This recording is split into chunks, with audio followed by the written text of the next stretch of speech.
Hi everyone, कैसे हो आप सब। आई होप आप सभी बहुत अच्छे होंगे। और इस वीडियो में हम लोग लाइफ प्रोसेस चैप्टर के एक नए टॉपिक की शुरुआत करने जा रहे हैं, विच इज़ रेस्पिरेशन। तो इससे पहले हमने न्यूट्रिशन टॉपिक पूरा कवर कर लिया है। आज हम रेस्पिरेशन स्टार्ट करेंगे। बहुत ज़्यादा मज़ा आने वाला है, बहुत ज़्यादा इंटरेस्टिंग है। देखो, एक कहानी की तरह हम इस पूरी बात को समझेंगे, पूरे चैप्टर को समझेंगे।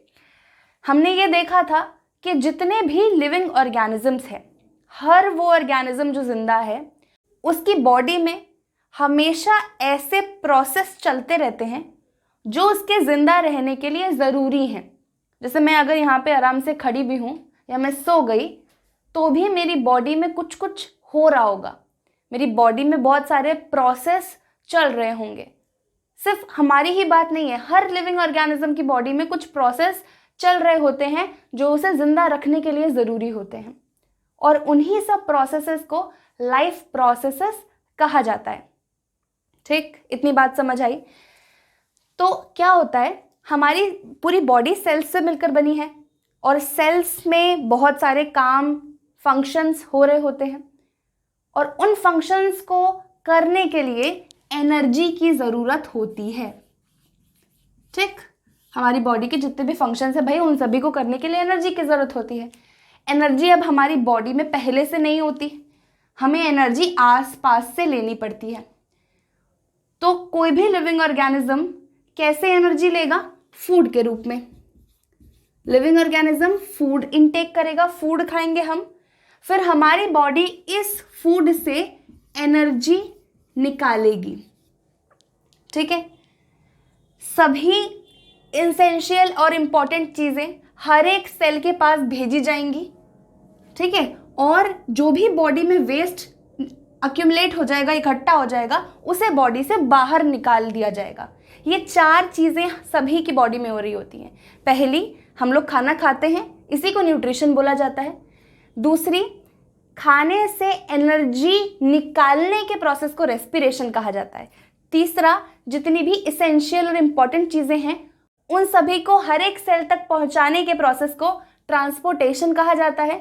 और बॉडी में जो भी वेस्ट इकट्ठा हो गया है उसको बॉडी से बाहर निकालना एक्सक्रीशन कहलाता है। ये चार लाइफ प्रोसेस हम सभी की बॉडी में हो रहे होते हैं हमेशा। न्यूट्रिशन यानी खाना खाना, रेस्पिरेशन उस खाने से एनर्जी निकालना, ट्रांसपोर्टेशन यानी हर एक ज़रूरी चीज़ को हर एक सेल तक पहुंचाना, और चौथा एक्सक्रीशन यानी कि जो भी बॉडी में वेस्ट है उसको बॉडी से बाहर निकाल देना। इतनी बात क्लियर है? देखो, अब हमारी बॉडी फूड इनटेक करती है और उससे हमें एनर्जी मिलती है। न्यूट्रिशन टॉपिक में हमने एक बात समझ ली थी कि हम सभी फूड खाते हैं, हम सभी फूड इनटेक करते हैं। क्यों करते हैं? क्योंकि हमें इस फूड से मिलेगी एनर्जी। और एनर्जी का क्या काम है भाई? एनर्जी से ही तो हमारी बॉडी के सारे फंक्शंस होंगे। तो फूड हमें एनर्जी प्रोवाइड करता है, पर सवाल है कि कैसे? फूड हमें एनर्जी कैसे प्रोवाइड करेगा? तो देखो, हमने न्यूट्रिशन टॉपिक में देखा था कि हम खाना खाते हैं, फिर उस खाने का छोटे छोटे टुकड़ों में टूटना होता है हमारे माउथ में। उसके बाद ये टूटा हुआ खाना पेट में जाएगा, बहुत सारे केमिकल्स और एसिड एंजाइम्स के साथ मिक्स होगा, फिर वो स्मॉल इंटेस्टाइन में जाएगा। स्मॉल इंटेस्टाइन में जाके खाना और छोटे छोटे भागों में टूट जाएगा और फिर उस खाने को हमारा ब्लड अब्जॉर्ब कर लेगा। हमारे फूड में देखो, हमारे फूड में ना कुछ न्यूट्रिएंट्स होते हैं। हमारे फूड में कुछ न्यूट्रिएंट्स होते हैं, जैसे कि कार्बोहाइड्रेट्स, जैसे कि फैट्स, जैसे कि प्रोटीन्स, जैसे कि विटामिन्स एंड मिनरल्स। हम सभी बचपन से पढ़ते हुए आ रहे हैं कि हम सभी के फूड में ये सारे न्यूट्रिएंट्स होते हैं। और ये न्यूट्रिएंट्स क्या करते हैं? हमारी बॉडी को एनर्जी प्रोवाइड करने का काम करते हैं। कार्बोहाइड्रेट्स, फैट्स और प्रोटीन ये बॉडी को डायरेक्ट एनर्जी दे देते हैं, पर विटामिन्स और मिनरल्स कोई एनर्जी बॉडी को नहीं देते, पर हमारी बॉडी की प्रॉपर फंक्शनिंग, प्रॉपर ग्रोथ के लिए ये ज़रूरी होते हैं। ठीक है, तो हमने देखा था कि हमारे डाइजेस्टिव सिस्टम का क्या काम है। हमारे डाइजेस्टिव सिस्टम का काम है इन न्यूट्रिएंट्स को छोटे छोटे भागों में तोड़ देना, ठीक है। हमारे डाइजेस्टिव सिस्टम का काम है इन सभी न्यूट्रिएंट्स को छोटे छोटे भागों में तोड़ देना। कार्बोहाइड्रेट टूटता है ग्लूकोज में, फैट्स टूट जाते हैं फैटी एसिड और ग्लिसरॉल में। अगर आपने न्यूट्रिशन वाली क्लास नहीं ली है तो डोंट कंफ्यूज, बस ध्यान से सुनते जाओ जो बोल रही हूँ। फैटी एसिड और ग्लिसरॉल में, ठीक, ग्लिसरॉल, ओके। और प्रोटीन्स टूट जाते हैं अमीनो एसिड्स में। देखो, घबराने की कोई बात नहीं है। Carbohydrate is nothing but a chain of glucose. एक पूरी चेन होती है ग्लूकोज की, और हमारी बॉडी में बहुत सारे एंजाइम्स निकलने की वजह से ये पूरी चेन टूट जाती है और सिर्फ ग्लूकोज बचता है। ग्लूकोज में, सिंगल ग्लूकोज के मॉलिक्यूल में ये पूरी कार्बोहाइड्रेट्स की चेन टूट जाती है। तो हम कह रहे हैं कि कार्बोहाइड्रेट से ग्लूकोज में टूट जा रहा है कार्बोहाइड्रेट बेसिकली। फैट जो है उसी तरह से फैटी एसिड में टूट जाता है और प्रोटीन अमीनो एसिड में टूट जाता है। अब ये जो टूटी हुई न्यूट्रिएंट्स हैं, ये जो टूटे हुए न्यूट्रिएंट्स हैं, ब्लड इनको लेकर चला जाएगा, ठीक है। हमने देखा था ना कि हमारी स्मॉल इंटेस्टाइन होती है और स्मॉल इंटेस्टाइन में ऐसे स्ट्रक्चर्स होते हैं जिनको विलाई कहा जाता है। Small intestine is the site for complete absorption. हमारे खाने में जो भी न्यूट्रिएंट्स थे वो सभी छोटे छोटे हिस्सों में टूट गए और ब्लड, हमारे देखो विलाई के नीचे ना ऐसे ब्लड होता है, ब्लड वेसल्स। ये खाना यहाँ पर टूट गया मान लो, और ब्लड ये सभी खाने को, ये छोटे छोटे न्यूट्रिएंट्स को, टूटे हुए मॉलिक्यूल्स को लेकर चले जाता है। और ये ब्लड इन सभी मॉलिक्यूल्स को कहाँ पहुँचा देता है? हमारी बॉडी के हर एक सेल के पास। इतना काम था हमारे डाइजेस्टिव सिस्टम का, बस इतना ही काम। क्या करना? हमने जो खाना खाया उसके न्यूट्रिएंट्स को छोटे छोटे भागों में तोड़ना और इन न्यूट्रिएंट्स को ब्लड में बिठाकर हर एक सेल तक पहुंचा देना। अभी भी जिस पर्पस से हमने खाना खाया था वो पर्पस सॉल्व नहीं हुआ है। अभी क्या हुआ है? बस हमारा फूड जो है छोटे छोटे भागों में टूटा है और सेल तक गया है। अभी एनर्जी किसी प्रकार की नहीं मिली है। अब सवाल ये है कि सेल को एनर्जी कहाँ से मिलेगी? हमारे सेल को एनर्जी तब मिलेगी जब ये न्यूट्रिएंट्स, या यूं कहें जब ये food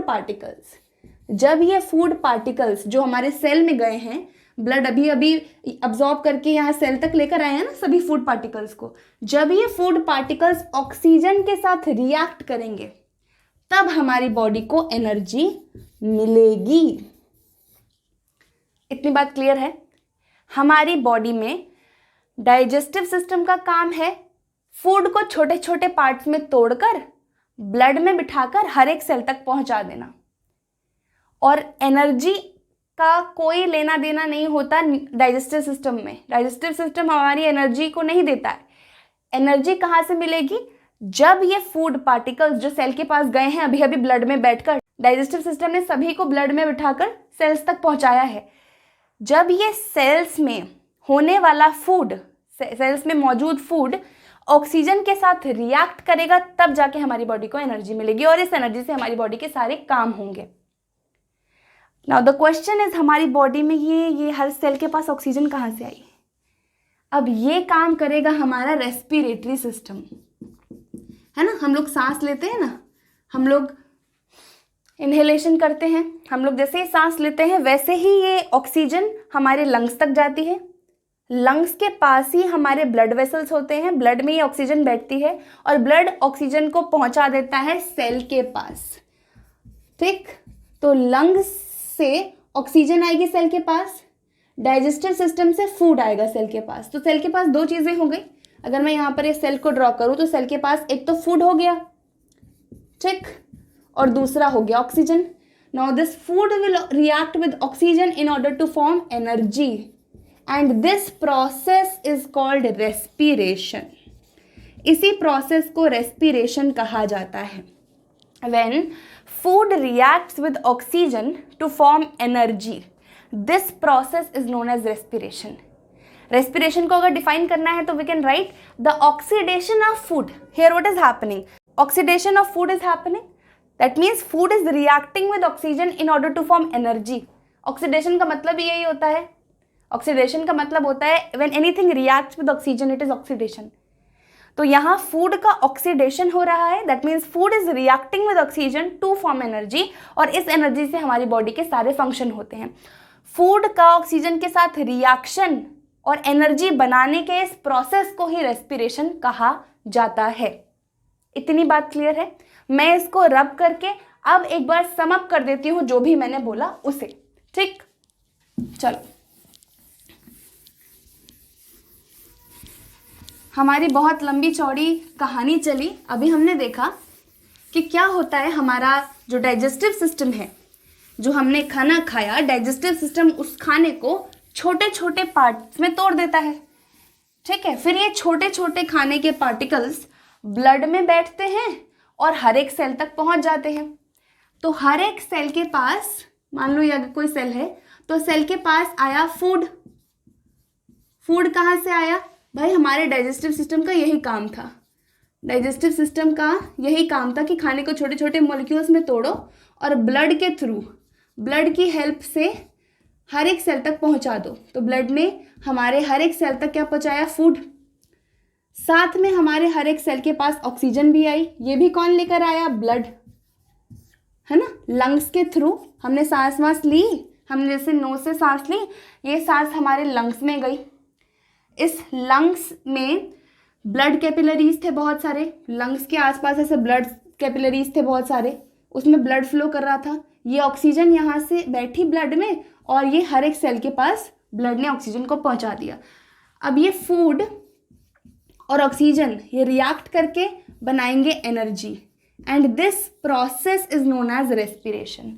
so we can define respiration as oxidation of food, oxidation of food in order to form energy is termed as respiration। यानी कि फूड का ऑक्सीडेशन होना एनर्जी बनाने के लिए रेस्पिरेशन कहलाता है। आई होप इतनी बात एकदम क्रिस्टल क्लियर होगी आप सभी को। अब हमें ये चीज़ समझ आ रही है, अब हम स्टोरी से कनेक्ट कर पा रहे हैं। पहले हमने खाना खाया था, छोटे छोटे भागों में टूटा, अभी तक एनर्जी नहीं मिली है, बस वो छोटे छोटे भागों में टूट के हर एक सेल के पास गया है। फिर हमने ऑक्सीजन अंदर ली अपने अंदर, फिर ये ऑक्सीजन भी हर एक सेल के पास गई, सेल में फूड और ऑक्सीजन ने रिएक्ट करके एनर्जी बनाई। इस एनर्जी से हमारे सारे काम होंगे। इस वजह से क्या होता है कि हम बिना सांस लिए एक पल भी नहीं रह सकते। जब तक ऑक्सीजन तुम्हारी बॉडी में नहीं जाएगी तब तक ये खाना कैसे ऑक्सीडाइज होगा? जब तक खाना ऑक्सीडाइज नहीं होगा एनर्जी बनेगी ही नहीं। इसलिए तुम्हारे सेल्स एक पल भी बिना सांस लिए नहीं रह सकते, क्योंकि उनको हमेशा एनर्जी की ज़रूरत है सारे काम करने के लिए। अब सांस नहीं आएगी, यानी तुम सांस अंदर नहीं लोगे तो ऑक्सीजन फूड के साथ कैसे रिएक्ट करके एनर्जी बनाएगी? ठीक है, इतनी बात क्लियर है।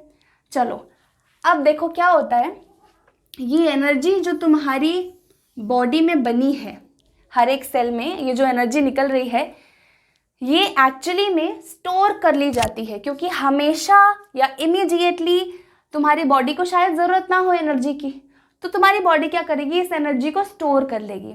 नाउ द क्वेश्चन इज, ये एनर्जी किस तरह से बॉडी स्टोर करती है? तो इस चीज़ को समझने के लिए ये जान लो कि तुम्हारे सेल्स में दो चीज़ें प्रेजेंट होती हैं। पहली ADP और दूसरा फॉस्फेट ग्रुप। फॉस्फेट ग्रुप भाई एक कंपाउंड है, ADP एक कंपाउंड है, फॉस्फेट ग्रुप एक कंपाउंड है। तुम्हारे सेल में ये दोनों चीज़ें मौजूद होती हैं। ADP का फुल फॉर्म अगर देखो तो इट इज़ एडिनोसाइन डाइफॉस्फेट। ठीक, एडिनोसाइन डाइफॉस्फेट, तुम्हारे सेल में ये एडिनोसाइन डाइफॉस्फेट प्रेजेंट होता है और एक फॉस्फेट ग्रुप प्रेजेंट होता है।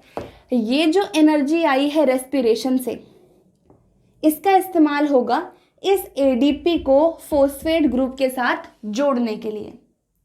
क्या कहा मैंने?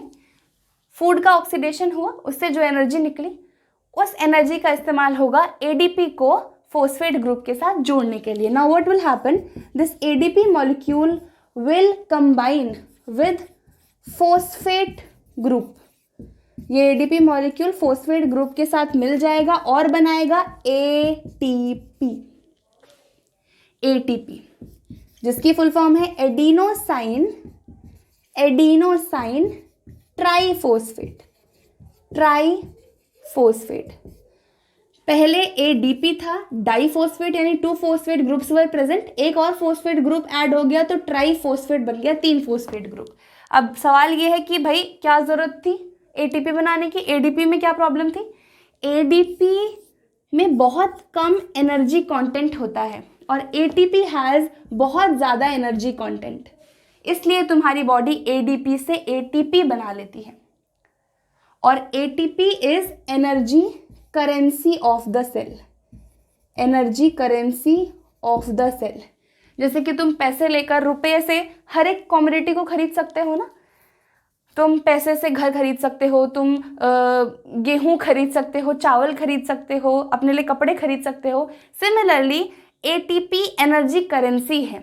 एटीपी से बॉडी के सारे काम हो सकते हैं, whether it is transportation, whether it is contraction of muscles, whether it is removal of anything from the cell. सारे काम तुम्हारी बॉडी के एटीपी कर सकती है. इस वजह से हमारी बॉडी में जो एडीपी है वो फोस्फेट ग्रुप के साथ मिलकर, जो सेल है ना उसमें एडीपी प्रेजेंट है, एक फोस्फेट ग्रुप भी प्रेजेंट है. तो रेस्पिरेशन से होने वाली जो एनर्जी निकलती है वो यहाँ पर इस्तेमाल हो जाती है एडीपी से फोस्फेट ग्रुप को जोड़कर एटीपी बनाने के लिए. इतनी बात समझ आई? ठीक है. अब अगर किसी सेल को ज़रूरत हो गई एनर्जी की तब क्या करेगा भाई? एटीपी में तो स्टोर कर लिया है. मान लो तुरंत मेरे सेल को ज़रूरत पड़ गई एनर्जी की तो क्या करेगा?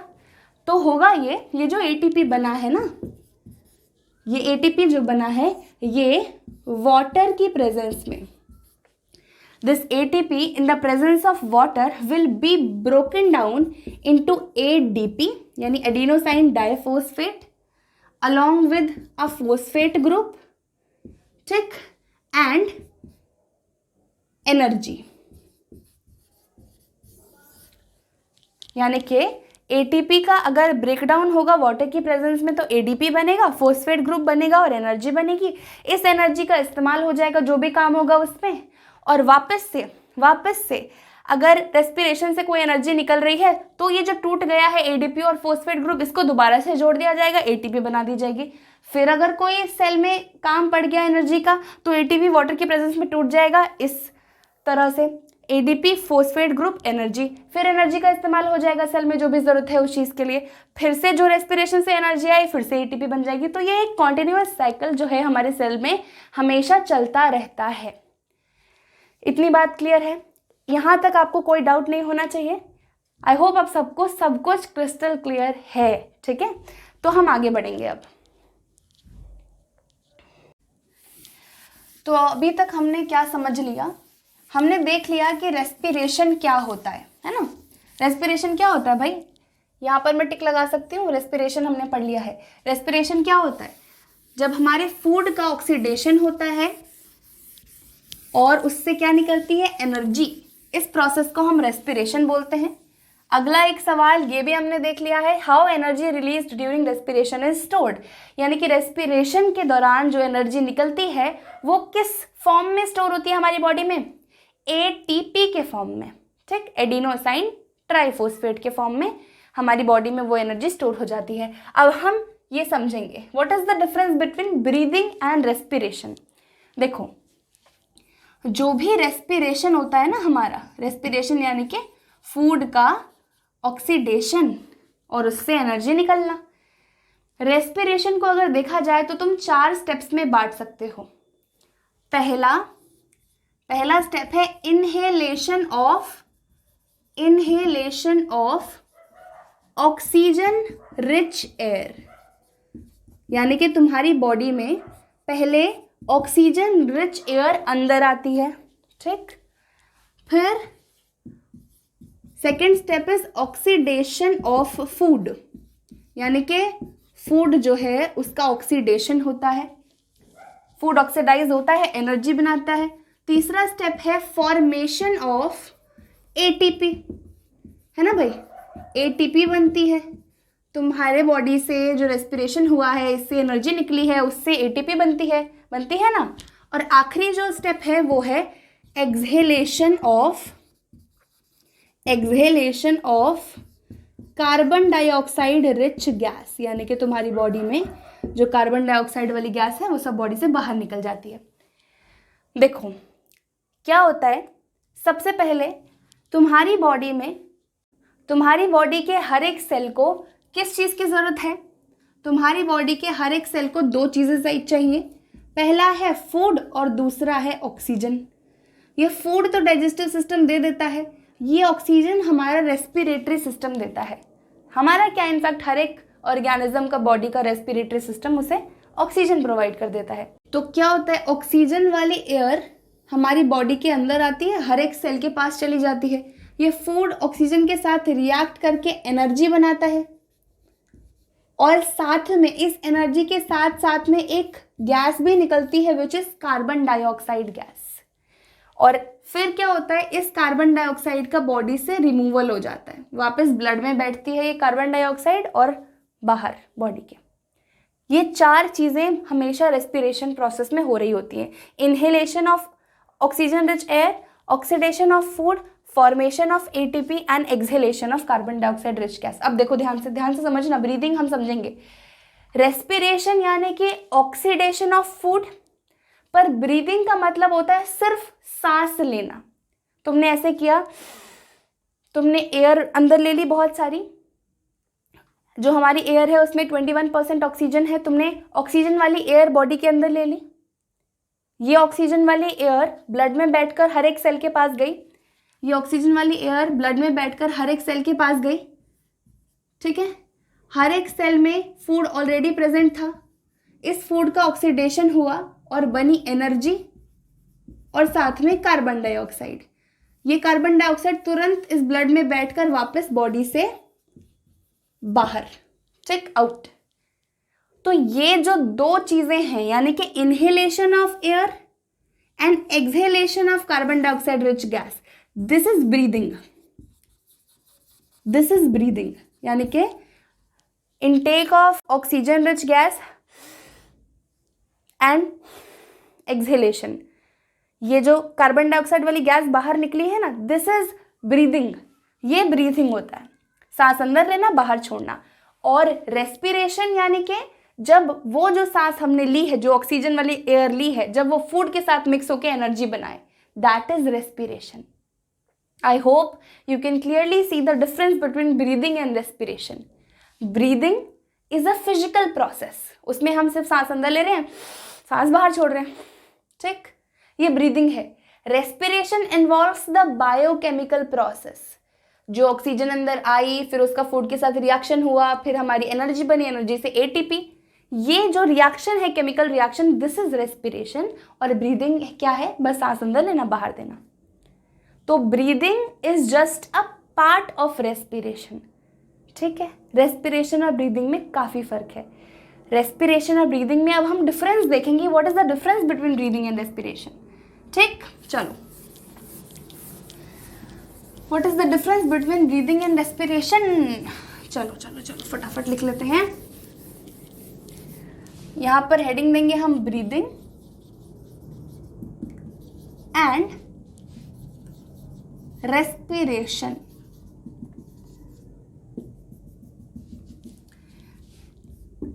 Breathing is just a physical process. Breathing में कोई केमिकल रिएक्शन नहीं हो रही होती है यार, हमारी बॉडी में सिर्फ ऑक्सीजन वाली एयर अंदर लेते हैं हम, ये हर एक सेल के पास जाएगी, फिर वहां से कुछ कुछ होगा, फिर कार्बन डाइऑक्साइड वाली एयर हमारे ब्लड में बैठ के बॉडी से बाहर।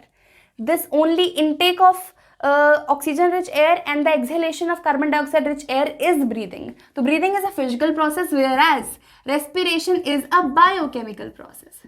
Respiration is a biochemical process because in this process chemical reaction is involved, right? Food is oxidized in the presence of oxygen to form energy. यहाँ पर कुछ chemical reaction हो रही है, that is why respiration is a biochemical process और breathing is just a physical process, ठीक है।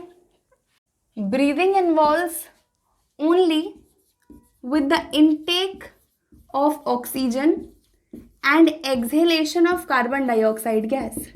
Exhalation of CO2.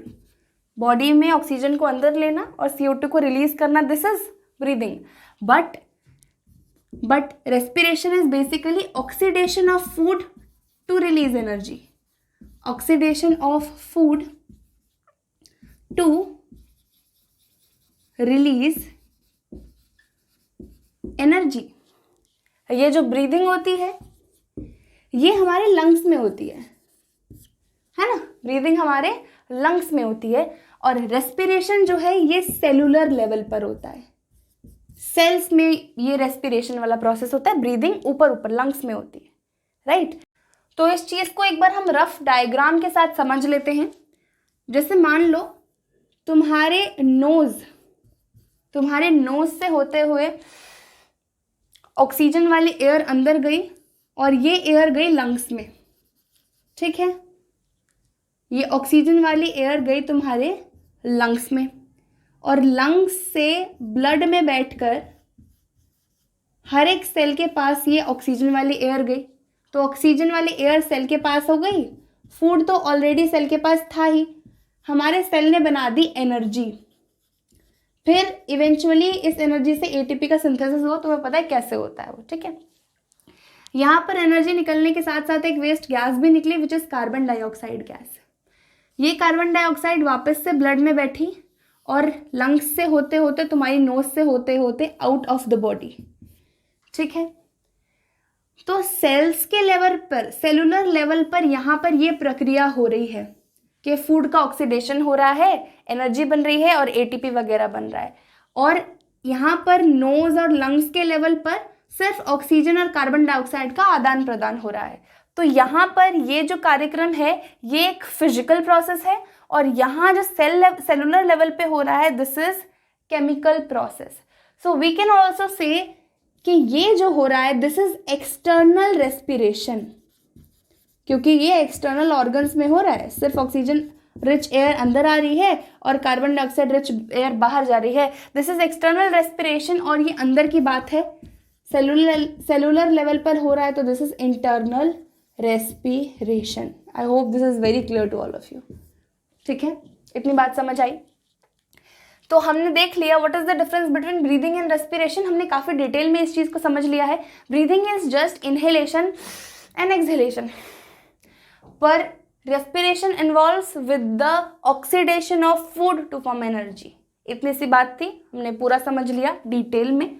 अब हम अगली चीज़ देखेंगे, how many types of respirations are there. तो अब सवाल ये है कि क्या हर एक ऑर्गेनिज्म की बॉडी में सिर्फ और सिर्फ ऑक्सीजन की ज़रूरत होती है क्या यार एनर्जी निकालने के लिए? बिना ऑक्सीजन के काम नहीं चलेगा? तो इसका जवाब है कि चलेगा, बिल्कुल चलेगा. बिना ऑक्सीजन के भी काम चलेगा. देखो कई बार ऐसे होता है कई सारे ऑर्गेनिजम्स की बॉडी में जब उन्हें ज़रूरत ही नहीं है ऑक्सीजन की फूड से एनर्जी निकालने के लिए. कई सारे ऐसे भी ऑर्गेनिजम्स होते हैं जिनको ज़रूरत ही नहीं है ऑक्सीजन की फूड से एनर्जी निकालने के लिए. तो उनकी बॉडी में क्या होगा? देखो यार, तो पहले तो हम उनकी बात कर लेते हैं जिनकी बॉडी में ऑक्सीजन की ज़रूरत होती है. ठीक है, अब यहाँ पर हम अभी तक food is reacting with oxygen कर रहे थे. Now we'll write glucose. ठीक, ग्लूकोज लिखेंगे अब से हम to be more specific. Glucose की जगह तुम फैटी एसिड भी लिख सकते हो या ग्लिसरॉल भी लिख सकते हो या फिर अमीनो एसिड भी लिख सकते हो. जो ये कार्बोहाइड्रेट ग्लूकोज में टूटा है ना, तो हम ये टूटे हुए मॉलिक्यूल्स की ही बात करेंगे अब. तो यहाँ पे अब से मैं ग्लूकोज लिखूंगी. Now what is happening, glucose is reacting with oxygen to form energy along with carbon dioxide gas. ठीक है, अब ये चीज़ डायरेक्टली ऐसे नहीं हो जाती है. हर एक लिविंग ऑर्गेनिज्म की बॉडी में ये काम हो रहा होता है. तो पहले क्या होता है, ये जो ग्लूकोज है, glucose is a 6 carbon molecule C6H12O6. ये होता है फॉर्मूला ग्लूकोज का. पहले ये 6 कार्बन का मॉलिक्यूल हर एक सेल में, जोन सा भी सेल हो, हर एक लिविंग ऑर्गेनिज्म के सेल में पहले ये 6 कार्बन का मॉलिक्यूल पाइरूवेट में टूट जाता है. Pyruvate is basically a 3 carbon molecule. क्या बोला मैंने? चाहे जो भी लिविंग ऑर्गेनिज्म हो, किसी भी लिविंग ऑर्गेनिज्म की बॉडी में सेल्स ही होते हैं और हर एक सेल में ये काम होगा ही होगा। हर एक लिविंग ऑर्गेनिज्म की बॉडी में सेल्स को एनर्जी की ज़रूरत है ना। हर एक लिविंग ऑर्गेनिज्म की बॉडी में ग्लूकोज ऑक्सीडाइज होता है एनर्जी बनाने के लिए और कार्बन डाइऑक्साइड गैस निकलती है। तो वो किस तरह से होता है उसकी बात हम कर रहे हैं। सबसे पहले ग्लूकोज जो एक 6 कार्बन का मॉलिक्यूल है वो टूट जाता है पाइरूवेट में which is a 3 carbon molecule. और ये जो कार्यक्रम है ये सेल के साइटोप्लाज्म में होता है ना भाई। हमारे सेल में साइटोप्लाज्मिक जेली लाइक फ्लूइड होता था ना, तो हमारे सेल के साइटोप्लाज्म में सबसे पहले ये ग्लूकोज पाइरूवेट में कन्वर्ट हो जाता है। इसको करने के लिए किसी भी प्रकार की एनर्जी की कोई ज़रूरत नहीं है, ठीक है। अब अगर तुमने सेल्स को प्रॉपर ऑक्सीजन दे दी, अगर प्रॉपर ऑक्सीजन दे दी तो ये पाइरूवेट टूट जाएगा किसमें एनर्जी और कार्बन डाइऑक्साइड में। और टू बी मोर स्पेसिफिक इस एनर्जी को मैं एटीपी लिखूंगी क्योंकि this energy eventually makes ATP, है ना। ये जो एनर्जी थी ये एटीपी तो बना रही थी एडीपी और फॉस्फेट को जोड़ाकर एटीपी बना रही थी। तो I can write ATP here और 38 molecules of ATP are released अगर तुम पाइरूवेट को प्रॉपर ऑक्सीजन की प्रेजेंस में तोड़ दो तो 38 एटीपी के मॉलिक्यूल्स और 6 कार्बन डाइऑक्साइड के मॉलिक्यूल्स रिलीज हो जाते हैं। I hope this is very clear to all of you. हर एक लिविंग ऑर्गेनिज्म के सेल में क्या होता है, सबसे पहले ग्लूकोज टूट जाता है पाइरूवेट में, साइटोप्लाज्म में ये काम होता है। अगर इस पाइरूवेट को प्रॉपर ऑक्सीजन मिल गई तो ये एटीपी और कार्बन डाइऑक्साइड में टूटेगा। अब अगर इस पाइरूवेट को ऑक्सीजन नहीं मिली तो क्या होगा, इन एब्सेंस ऑफ ऑक्सीजन। कई सारे ऐसे ऑर्गेनिजम्स हैं जिनको ऑक्सीजन की ज़रूरत नहीं है, जैसे कि ईस्ट। तो हम ये देख लेते हैं कि ईस्ट की बॉडी में किस तरह से ये पाइरूवेट जो है टूटेगा। ईस्ट की बॉडी में एब्सेंस ऑफ ऑक्सीजन में सारा काम होता है, तो मैंने इसलिए यहाँ पर लिखा है इन द एब्सेंस ऑफ ऑक्सीजन। उसकी बॉडी में भी पहले ग्लूकोज से पाइरूवेट बन जाता है, फिर पाइरूवेट टूटेगा बिना ऑक्सीजन के। वो किस तरह से टूटेगा pyruvate, it will be broken down into alcohol along with carbon dioxide gas and 2 molecules of ATP। यहाँ पर ATP के 2 मॉलिक्यूल्स बनेंगे। एल्कोहल के जगह पर तुम इथेनॉल भी लिख सकते हो टू बी मोर स्पेसिफिक। अगर ईस्ट की बॉडी में पाइरूवेट टूटेगा वो बिना ऑक्सीजन के टूटेगा क्योंकि ईस्ट को ज़रूरत नहीं है ऑक्सीजन की रेस्पिरेशन प्रोसेस करने के लिए, एनर्जी को अपने खाने से डिराइव करने के लिए उसे नहीं ज़रूरत ऑक्सीजन की। तो क्या होता है, उसकी बॉडी में ग्लूकोज पहले पाइरूवेट में टूट जाता है और फिर ये पाइरूवेट ऑक्सीजन की एब्सेंस में एल्कोहल, कार्बन डाइऑक्साइड और एटीपी में टूट जाता है, ठीक। अब कई बार ऐसा होता है, जैसे हम लोग हैं, हमको तो ज़रूरत है भाई, हम as a living organism, as a human being, हमको ज़रूरत है ऑक्सीजन की to break down our food. पर कई बार ऐसा होता है हमारी बॉडी में भी ऑक्सीजन की कमी होने लगती है। जब हम बहुत ज़्यादा फिजिकल वर्कआउट करते हैं, बहुत सारी एक्सरसाइज करते हैं, रनिंग करते हैं, तो हमारे सेल्स को फटाफट एनर्जी चाहिए। तो हमारी सांस जल्दी जल्दी आने लग जाती है ताकि हम जल्दी जल्दी एयर से ऑक्सीजन अपनी बॉडी में ले लें। पर फिर भी हमारे हर एक सेल की ऑक्सीजन की नीड पूरी नहीं हो पाती है, फिर भी उस सेल को एनर्जी की ज़रूरत है ना भाई। जल्दी जल्दी ऑक्सीजन मिलेगी तब जाके वो सेल ऑक्सीडेशन करेगा फूड का और एनर्जी निकालेगा। पर इतनी जल्दी हमारे हर एक सेल को ऑक्सीजन नहीं मिल पाती है। उस केस में हमारी बॉडी के सेल्स बिना ऑक्सीजन के ही रेस्पिरेशन प्रोसेस करने लग जाते हैं। इसको मैं यहाँ पर लिख देती हूँ। ये जो पाइरूवेट है ये तो हर एक सेल में टूट जाता है साइटोप्लाज्म में। In human beings in the absence of oxygen what happens is, हमारा ये जो पाइरूवेट है this is broken down into lactic acid and 2 molecules of ATP. हमारी बॉडी में ये जो पाइरूवेट है बिना ऑक्सीजन की प्रेजेंस के लैक्टिक एसिड और एटीपी के 2 मॉलिक्यूल्स में टूट जाता है। और इस एटीपी के जो 2 मॉलिक्यूल्स है इसका इस्तेमाल हो जाता है हमारी बॉडी के सेल्स की एनर्जी पूरी करने के लिए, एनर्जी पूरी उन्हें प्रोवाइड करने के लिए, ठीक। अब ये लैक्टिक एसिड क्या है, जब तुम वर्कआउट करते हो तो तुम देखते हो तुम्हारे मसल्स में क्रैम्प होने लग जाते हैं, दर्द होने लग जाता है ना। अगर तुम वर्कआउट करते होंगे, रनिंग करते होंगे, तो तुम्हें पता होगा थोड़ी देर रनिंग करने के बाद हमारे लेग्स और हमारा स्टमक भी दर्द करने लग जाता है। तो ऐसा क्यों होता है? लैक्टिक एसिड की एक्यूमुलेशन की वजह से। तुम्हारी बॉडी में जो सेल्स हैं उनको ऑक्सीजन की ज़रूरत है बहुत फास्ट। तो क्या होता है, तुम्हारे सांस भी जल्दी जल्दी आने लग जाती है ताकि एयर से तुम्हारी बॉडी में ऑक्सीजन फटाफट आ जाए। तुम्हारा ब्लड भी फास्ट पंप होने लग जाता है, जिसकी वजह से तुम्हारा हार्ट बहुत जल्दी बीट करता है ताकि हर एक सेल के पास फटाफट ऑक्सीजन जाए और फटाफट ऑक्सीडेशन होकर एनर्जी निकले। पर ये फिर भी हमारे हर एक सेल की एनर्जी नीड्स को पूरा नहीं कर पाता। तो हमारे सेल्स में रेस्पिरेशन होने लगता है बिना ऑक्सीजन की प्रेजेंस के। तब क्या होता है, बिना ऑक्सीजन की प्रेजेंस के हमारी बॉडी में पाइरुवेट टूट के लैक्टिक एसिड और एटीपी बनने लगता है, और इस लैक्टिक एसिड की वजह से हमारी मसल्स में क्रैम्प्स आते हैं जब भी हम वर्कआउट करते हैं। तो इतनी बात क्लियर है। तो टाइप्स ऑफ रेस्पिरेशन अगर देखा जाए तो ऑर्गेनिजम्स की बॉडी में दो प्रकार से हो सकता है। एक तो ऑक्सीजन की प्रेजेंस में रेस्पिरेशन होता है और एक ऑक्सीजन की एब्सेंस में रेस्पिरेशन होता है ना। हमने अभी देखा कि कई सारे रेस्पिरेशन, जैसे ह्यूमन बींग्स हो गए, हमें तो भाई ऑक्सीजन की ज़रूरत है, और अपने प्लांट्स हो गए या फिर अपने एनिमल्स हो गए, हम सभी को ऑक्सीजन की ज़रूरत है रेस्पिरेशन प्रोसेस के लिए। पर कई सारे ऐसे ऑर्गेनिजम्स भी हैं जिनको ज़रूरत नहीं है ऑक्सीजन की रेस्पिरेशन के लिए। तो इस हिसाब से बांटा जाए तो दो टाइप से हो सकते हैं रेस्पिरेशन, एक तो ऑक्सीजन की प्रेजेंस में और दूसरा ऑक्सीजन की एब्सेंस में। ठीक, तो अब हम रेस्पिरेशन को डिवाइड करने वाले हैं। ध्यान से देखना, इसको इरेज कर रही हूँ मैं।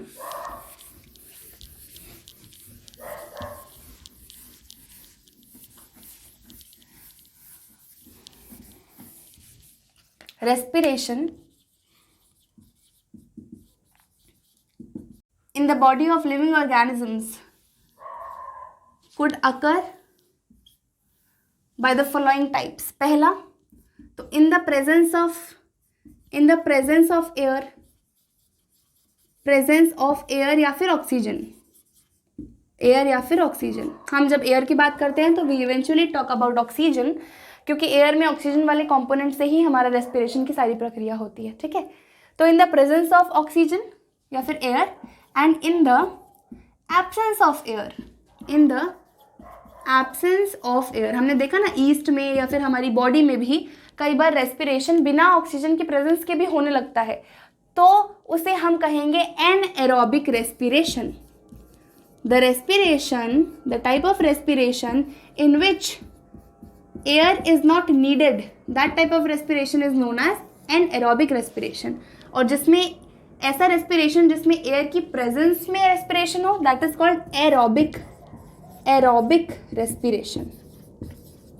एरोबिक रेस्पिरेशन किस किस में होता है? एरोबिक रेस्पिरेशन भाई ह्यूमंस में होता है, ठीक, एनिमल्स में होता है, प्लांट्स में होता है। एनारोबिक रेस्पिरेशन किस में होता है? ईस्ट में होता है, फंगाई में होता है, और कई बार ह्यूमन बॉडी में भी होता है। जब हम वर्कआउट करते हैं ना, तब ह्यूमन बॉडी में भी एनारोबिक रेस्पिरेशन होने लगता है। I hope this thing is clear to you. Respiration दो प्रकार से हो सकता है, यानी कि ऑक्सीजन की प्रेजेंस में भी चीज़ें टूटती हैं, फूड का ब्रेकडाउन होता है एनर्जी निकालने के लिए, और ऑक्सीजन की एब्सेंस में भी ये काम हो रहा होता है। ऑक्सीजन की प्रेजेंस में पर यह फ़र्क है कि बहुत सारी एनर्जी निकलती है। 38 molecules of ATP is released whenever food is oxidised in the presence of oxygen. और जब ऑक्सीजन की एब्सेंस होती है, जब हमारी बॉडी के पास प्रॉपर ऑक्सीजन नहीं होती, तब अगर फूड का ब्रेकडाउन हो तो बहुत कम 2 ATP ही एनर्जी निकलती है। 2 ATP molecules are formed only अगर विदाउट एयर रेस्पिरेशन का प्रोसेस होगा। इतनी बात समझ आई? हमें टाइप्स ऑफ रेस्पिरेशन एकदम क्लियर है। 2 टाइप के रेस्पिरेशन होते हैं, एक तो एयर की प्रेजेंस में, that is known as aerobic respiration, and in the absence of air which is anaerobic respiration. ठीक है, चलो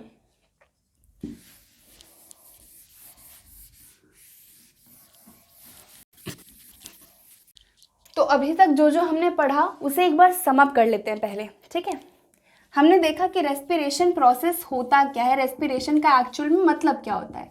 respiration actually means the oxidation of food to form what? Energy. हमारे खाने का ऑक्सीडेशन एनर्जी बनाने के लिए रेस्पिरेशन कहलाता है। रेस्पिरेशन और ब्रीदिंग में क्या फ़र्क है? रेस्पिरेशन और ब्रीदिंग में क्या फ़र्क है? ब्रीदिंग सिंपली मीन्स सांस लेना और सांस छोड़ना। Intake of air and exhalation of air is breathing, पर respiration involves with the oxidation of food. Respiration involves with that biochemical process in which oxidation of food occurs to form energy. Breathing में सिर्फ हम inhalation यानी सांस अंदर लेना और सांस बाहर छोड़ने की बात करते हैं। इतनी बात समझ आई? देखो, फिर हमने देखा कि रेस्पिरेशन में ये जो एनर्जी बनती है, ये एनर्जी हमारी बॉडी में किस तरह से स्टोर होती है? ये हमारी बॉडी में ATP के फॉर्म में स्टोर होती है, एडिनोसाइन ट्राइफॉस्फेट। ठीक, उसके बाद हमने देखे कि रेस्पिरेशन के लिए हर बार ज़रूरी नहीं है कि ऑक्सीजन की ही ज़रूरत हो, कई बार बिना ऑक्सीजन के भी रेस्पिरेशन हो जाता है। बिना ऑक्सीजन के रेस्पिरेशन को हम क्या कहते हैं? Anaerobic respiration. और वो रेस्पिरेशन जो एयर की प्रेजेंस में हो उसे हम एरोबिक रेस्पिरेशन कहते हैं। ठीक है, उसको एक बार हम दोबारा से रिवाइज कर लेते हैं। देखो क्या होता है, जितने भी लिविंग ऑर्गेनिज्म में उन सभी की बॉडी में ग्लूकोज होता है, उन सभी के सेल्स के पास ग्लूकोज जाता है। उन सभी के बॉडी में क्या होता है? ये ग्लूकोज जो एक 6 कार्बन मॉलिक्यूल है वो एक 3 कार्बन मॉलिक्यूल यानी कि पाइरुवेट में टूट जाता है। पाइरुवेट को तुम पाइरुविक एसिड के नाम से भी जानोगे। पाइरुविक एसिड, पाइरुवेट या फिर पाइरुविक एसिड में ये ग्लूकोज का ब्रेकडाउन हो जाता है। ये हर एक सेल में होगा, इसके लिए किसी प्रकार की एनर्जी की जरूरत नहीं है और ये काम होगा साइटोप्लाज्म में। फिर फर्दर ये पाइरुवेट टूटेगा अगर प्रॉपर ऑक्सीजन है, ऑक्सीजन की प्रॉपर प्रेजेंस है तो ये पाइरुवेट टूट जाएगा। 38 molecules of ATP, 38 molecules of ATP along with carbon dioxide and water. और ये जो काम है ये हमारे माइटोकॉन्ड्रिया में होगा। अगर प्रॉपर ऑक्सीजन मिली तो ये जो टूटने टुटाने का काम होगा ये माइटोकॉन्ड्रिया में होगा। ठीक है, ये ह्यूमंस की बात हो गई या फिर किसी एनिमल की बात हो गई या फिर प्लांट की बात हो गई। सभी की बॉडी में ये होता है जिसके पास भी प्रॉपर एयर है, प्रॉपर बॉडी में उसके पास ऑक्सीजन जा रही है, उन सभी के बॉडी में ऐसा होता है। ठीक है, अब मान लो ये जो पाइरुवेट है इसके टूटने की बारी आई पर ऑक्सीजन है ही नहीं, इन द एब्सेंस ऑफ ऑक्सीजन। अगर ईस्ट की बात करें तो ईस्ट की बॉडी में ये जो पाइरुवेट है इसका ब्रेकडाउन बिना ऑक्सीजन के होता है तो उसकी बॉडी में इथेनॉल बनेगा। Ethanol is a type of alcohol basically. Carbon dioxide बनेगी और साथ में 2 ATP के मॉलिक्यूल्स बनेंगे। यहाँ पर बहुत कम एनर्जी निकलती है, देखो ना, ऑक्सीजन की प्रेजेंस में एरोबिक रेस्पिरेशन में 38 मॉलिक्यूल्स निकलेंगे ATP के, और एब्सेंस ऑफ ऑक्सीजन यानी एनारोबिक रेस्पिरेशन में सिर्फ 2 मॉलिक्यूल्स। तो ईस्ट, बैक्टीरिया, फंगाई, इन सब में एनारोबिक रेस्पिरेशन होता है। ज़्यादातर प्लांट्स और ऑर्गेनिजम्स में एरोबिक रेस्पिरेशन होता है इन द प्रेजेंस ऑफ एयर। कई बार ऐसा होता है कि ह्यूमन बॉडी में भी एनएरोबिक रेस्पिरेशन होने लग जाता है जब हम कोई फिजिकल वर्कआउट या एक्सरसाइज करते हैं। तो उस केस में ये pyruvate lactic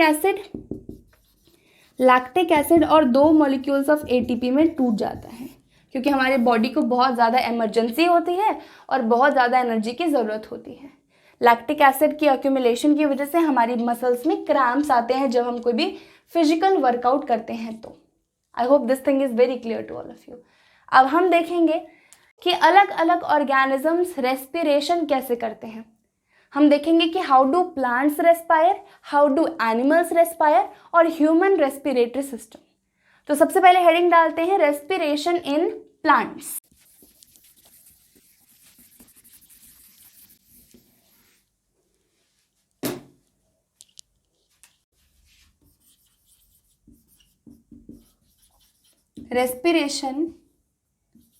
respiration in plants. Plants में रेस्पिरेशन किस प्रकार से होता है? देखो, रेस्पिरेशन करने के लिए हमें मात्र 2 चीज़ों की ज़रूरत है, ग्लूकोज और ऑक्सीजन। सबसे पहले हम बात करेंगे कि प्लांट्स के पास ऑक्सीजन कहाँ से आती है। तो 3 प्रकार से प्लांट की बॉडी में ऑक्सीजन आती है। पहले तो प्लांट की रूट्स से, प्लांट्स की स्टेम्स से और लीव्स से। प्लांट की जो रूट्स होती है ना, जैसे मान लो ये रूट है, तो रूट पे ऐसे छोटे छोटे बहुत सारे रूट हेयर्स होते हैं। बहुत सारे छोटे छोटे रूट हेयर्स होते हैं हमारी रूट में, और ये रूट हेयर डायरेक्टली सॉइल के कांटेक्ट में होते हैं, और सॉइल के अंदर यानी मिट्टी के अंदर बहुत सारे छोटे छोटे एयर के पार्टिकल्स होते हैं। तो एयर के पार्टिकल्स ये रूट हेयर में चले जाते हैं डिफ्यूजन प्रोसेस के थ्रू। डिफ्यूजन क्या होता है? जब कोई भी चीज़ हायर कंसंट्रेशन से लोअर कंसंट्रेशन की तरफ मूव करती है। सॉइल में बहुत सारे एयर के पार्टिकल्स हैं, या हम कह सकते हैं कि सॉइल में एयर की कंसंट्रेशन बहुत ज़्यादा है और हमारे रूट्स में एयर की कंसंट्रेशन काफ़ी कम है। हमारी रूट्स को ज़रूरत है एयर की। तो ये जो एयर के पार्टिकल्स होंगे ये रूट हेयर्स में डिफ्यूज़ हो जाते हैं डिफ्यूजन प्रोसेस के थ्रू, और ऐसे इस तरह से हमारे रूट्स को एयर मिल जाती है। जैसे कि हमारी बॉडी में, ह्यूमन बीइंग्स की बॉडी में एक जगह लंग्स में इकट्ठी हो जाती है ऑक्सीजन और फिर ब्लड उसे हर जगह पहुंचाता है, वैसे प्लांट्स के साथ नहीं होता। प्लांट्स के पास इतना ज़्यादा हाई नेटवर्किंग सिस्टम नहीं होता कि एयर को हर जगह पहुंचाया जाए। प्लांट्स में हर एक पार्ट के पास अपनी ये एबिलिटी होती है कि वो अपनी ऑक्सीजन को कलेक्ट कर ले एटमॉस्फेयर से। तो रूट हेयर की मदद से डिफ्यूजन प्रोसेस के थ्रू सॉइल में जितने भी एयर पार्टिकल्स प्रेजेंट है उनका इनटेक करती है। फिर अगर स्टेम की बात करें तो स्टेम जो है वो दो प्रकार से होते हैं, एक होते हैं ग्रीन स्टेम और एक होते हैं हार्ड वुडी स्टेम। प्लांट्स में जो ग्रीन स्टेम होते हैं उनमें तो स्टोमेटा होता है। स्टोमेटा यानी कि छोटे छोटे पोर्स, उन पोर्स से तो आसान से गैस अंदर आ जाएगी जो भी ज़रूरी है। मान लो कार्बन डाइऑक्साइड उसे चाहिए अंदर आ जाएगी, उसे ऑक्सीजन बाहर निकालनी है वो बाहर चली जाएगी, एयर आराम से अंदर बाहर आ जाएगी स्टोमेटा के थ्रू। पर जो वुडी प्लांट्स होते हैं उनमें स्टोमेटा ना होकर लेंटिकल्स होते हैं। जैसे मान लो ये स्टेम है तो यहाँ पर एक छोटा सा छेद टाइप होगा और इस लेंटिकल के थ्रू जितनी भी गैसियस एक्सचेंज है वो होगी, कार्बन डाइऑक्साइड अंदर जाएगी, ऑक्सीजन बाहर जाएगी। ठीक है। और लीव्स में स्टोमेटा, अगेन लीव्स में स्टोमेटा प्रेजेंट होते हैं भर भर के। स्टोमेटा से ही सारी गैसियस एक्सचेंज होती है। कार्बन डाइऑक्साइड अंदर चाहिए प्लांट को तो स्टोमेटा से अंदर आ जाती है, ऑक्सीजन बाहर देनी है तो बाहर चली जाती है। देखो प्लांट्स में क्या होता है, अब प्लांट ने इस प्रकार से क्या ले ली, एयर ले ली। ठीक है। तो मान लो ये एक प्लांट का सेल है और इसके पास क्या आ गई, एयर आ गई। इस सेल में क्लोरोफिल भी प्रेजेंट है, इस सेल में नीचे से पानी भी आया होगा। रूट्स पानी भी अब्जॉर्ब करके हर एक सेल तक पहुंचाती हैं और एयर तो हर एक सेल ने खुद ले ही ली है। नाउ व्हाट विल हैपन, इस सेल में होगा फोटोसिंथेसिस। फोटोसिंथेसिस प्रोसेस में क्या होता था, कार्बन डाइऑक्साइड और वाटर, है ना भाई। प्लांट ने कार्बन डाइऑक्साइड गैस अंदर ली है, एयर ली है अंदर, और दिन के समय की बात कर रही हूँ मैं। सुबह फोटोसिंथेसिस होता है ना, carbon dioxide reacts with water in the presence of sunlight and chlorophyll to form glucose and oxygen. ठीक है। ये प्रोसेस दिन के समय हो गया। दिन के समय कार्बन डाइऑक्साइड प्लांट की बॉडी के अंदर आई और ऑक्सीजन प्लांट की बॉडी से बाहर निकली। ठीक है। तो फोटोसिंथेसिस प्रोसेस के दौरान ये जो ग्लूकोज बना है और ये ऑक्सीजन बनी है, यहाँ से थोड़ा सा ग्लूकोज का इस्तेमाल प्लांट करेगा और यहाँ से थोड़ी सी ऑक्सीजन का प्लांट इस्तेमाल करके एटीपी बना लेगा। और इस एटीपी को हमारी बॉडी, मतलब प्लांट्स की बॉडी स्टोर कर लेगी और जितने भी फंक्शंस होंगे वो इस एटीपी की मदद से होंगे। और जो बची हुई ऑक्सीजन गैस है इसको प्लांट अपनी बॉडी से बाहर निकाल देगा। Is that clear? प्लांट अपनी बॉडी से बची हुई ऑक्सीजन को बाहर निकाल देगा। ये तो हो गई सुबह की बात, जब लाइट प्रेजेंट है, जब प्लांट अपनी कार्बन डाइऑक्साइड एटमॉस्फेयर से लेकर खुद से अपनी ऑक्सीजन और ग्लूकोज को प्रोड्यूस कर रहा है और इसे खुद ही खुद बर्न कर रहा है और एटीपी बना रहा है। अब रात की बात अगर करें, ये डे की बात है, और इन नाइट, रात के समय क्या होता है, फोटोसिंथेसिस नहीं हो रहा होता। रात के समय सनलाइट नहीं है ना, तो फोटोसिंथेसिस प्रोसेस हो ही नहीं सकता, यानी कि ग्लूकोज और ऑक्सीजन नहीं बनता रात के समय। तो एटमॉस्फेयर में जो ऑक्सीजन प्रेजेंट है प्लांट उसे लेगा, क्योंकि भाई रेस्पिरेशन तो हमेशा करना है ना। ग्लूकोज को ऑक्सीजन के साथ रिएक्ट करके जो एटीपी है इसकी ज़रूरत तो हमेशा ही है, चाहे दिन हो चाहे रात हो, सारे सेल्स में काम तो फिर भी हो रहा है ना। तो क्या करता है plant, in night plant intakes oxygen gas. Plant oxygen को इनटेक करता है और वो जो खाना उसने बनाया होता है ग्लूकोज की फॉर्म में, जो उसकी बॉडी में थोड़ा बहुत खाना स्टोर होता है जो उसने सुबह बनाया था, वो उस खाने की ऑक्सीडेशन करके आराम से अपनी एटीपी निकाल रहा होता है और इस एटीपी से सारे फंक्शन होते हैं। फिर अगर सुबह हो जाती है तो कार्बन डाइऑक्साइड गैस और वाटर की मदद से सनलाइट और क्लोरोफिल की प्रेजेंस में वो ग्लूकोज और ऑक्सीजन बनाता है और यहाँ से इनका ऑक्सीडेशन करके एनर्जी रिलीज कराता है। रात के समय जब कोई लाइट वाइट नहीं है, ग्लूकोज उसकी बॉडी में पहले से है, ऑक्सीजन वो बाहर से ले लेता है और एटीपी बनाता है। और रात के वक्त भी कार्बन डाइऑक्साइड गैस ये एटीपी के साथ साथ, एटीपी बनाने के साथ साथ कार्बन डाइऑक्साइड वेस्ट गैस भी बॉडी से बाहर निकाल देता है। इसलिए हम लोग कहते हैं कि जो पेड़ हैं वो दिन में ऑक्सीजन देते हैं और रात को कार्बन डाइऑक्साइड, क्योंकि सुबह के वक्त देखो प्लांट की बॉडी में ऑलरेडी ऑक्सीजन बन रही है, इसे बाहर से लेने की ज़रूरत नहीं है। बाहर से इसे कार्बन डाइऑक्साइड की ज़रूरत है ताकि फोटोसिंथेसिस करके ये अपनी ऑक्सीजन बना सके और ये जो ग्लूकोज बन रहा है इसको ऑक्सीजन के साथ रिएक्ट करके अपनी एटीपी बना सके। और रात के समय चूँकि कोई भी सनलाइट नहीं है, प्लांट अपना ग्लूकोज और ऑक्सीजन नहीं बना पाएगा फ्रेश पर ग्लूकोज जो इसने बनाया था सुबह के वक्त वो इसकी बॉडी में स्टोर्ड होगा ऑलरेडी, है ना। पर सनलाइट और क्लोरोफिल नहीं है तो क्या होगा, ग्लूकोज जो उसकी बॉडी में पहले से है वो तो है ही, तो ये प्लांट ऑक्सीजन ले लेगा एटमॉस्फेयर से, इस ग्लूकोज का ऑक्सीडेशन कराएगा, एटीपी निकलेगी और साथ में कार्बन डाइऑक्साइड एटमॉस्फेयर में बाहर। इस तरह से सुबह के वक्त और रात के वक्त प्लांट में रेस्पिरेशन प्रोसेस होता है। अगर हम कहें तो प्लांट में दिन के वक्त कार्बन डाइऑक्साइड अंदर आती है और ऑक्सीजन गैस बाहर जाती है और रात के वक्त प्लांट में ऑक्सीजन अंदर आती है और कार्बन डाइऑक्साइड बाहर जाती है, जैसे कि हमारी बॉडी में हमेशा होता है। इतनी बात क्लियर है। रेस्पिरेशन ऑफ प्लांट्स भी हमने कंप्लीट कर लिया। अब रेस्पिरेशन इन एनिमल्स और रेस्पिरेशन इन ह्यूमंस हम नेक्स्ट क्लास में करेंगे। एक क्लास के लिए इतना काफ़ी है।